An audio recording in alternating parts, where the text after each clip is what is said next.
Sesama Malaysia perlu mempercepat yang disebut oleh Yang Amat Berhormat Perdana Menteri. Saya kira seluruh Dewan setuju bahawa usaha ini perlu dipercepatkan.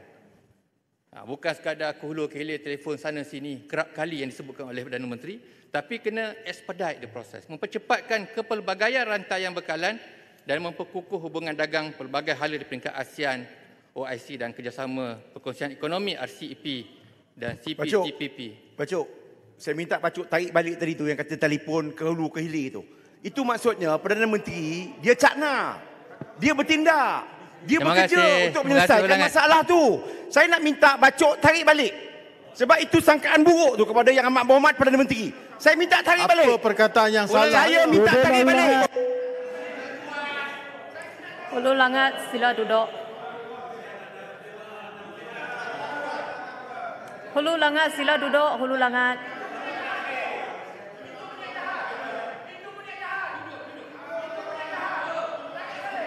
Hulu Langat. Sila duduk, sila duduk. Tenang, tenang semua. Aku bodek kamu. Hulu Langat. Rehat dulu Hulu Langat. Duduklah bagi. Ahli-ahli yang berhormat lain sila duduk.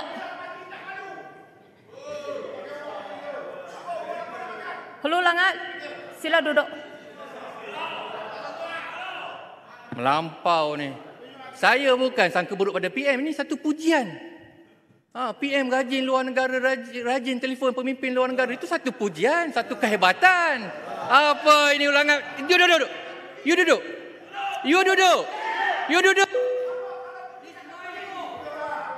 Ahli-ahli yang berhormat. Yang berhormat Bacuk sila. Puan Yang Pertua, pada masa sama Bacuk, minta luar sikit. Menenangkan keadaan.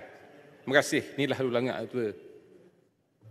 Kalau tak ada kaitan sila duduk. Tak, penggal lepas tak ada dia, tidak orang dia orang. Ni yang baru ada hari dah orang. Okey, persoalan saya kepada Bacuk.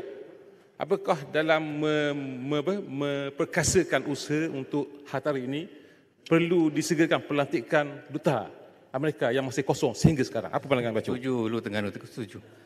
Jadi yang berundingnya menteri, duta pun belum dilantik, jadi saya kira amat tempanglah proses komunikasi kita dengan pihak Amerika Syarikat. Jadi saya setuju pandangannya Yang Berhormat Lu Terengganu.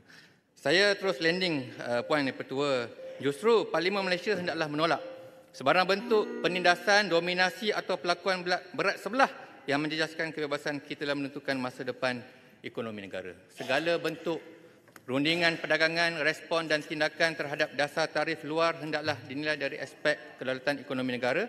Ini termasuklah ketegasan dalam melindungi kepentingan dan keunikan Malaysia, terutamanya produk sawit tempatan, pensijilan halal, dasar bumi putera dan mineral kritikal seperti nadir bumi REE yang menjadi rebutan dunia perlu dipertahankan.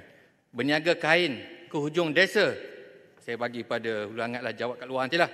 Berniaga kain ke hujung desa ditawar tinggi orang kota. Biar kecil nama Malaysia, jangan digadai maruah kita. Akhir, Puan Yang Pertua, betul-betul akhir ni, minit dua dia kacau tadi. Saya tinggalkan perbahasan dengan mengajak sekalian ahli yang berhormat untuk mengambil panduan daripada surah Al-Qurash dan perihal perjalanan kaum Mekah musim panas dan musim sejuk li'ila fi Qurash ila akhir, yang bermaksud kerana kebiasaan aman tenteram kaum Quraisy, penduduk Mekah itu, iaitu kebiasaan aman tenteram perjalanan mereka menjalankan perniagaan pada musim sejuk ke negeri Yaman dan pada musim panas ke negeri Syam.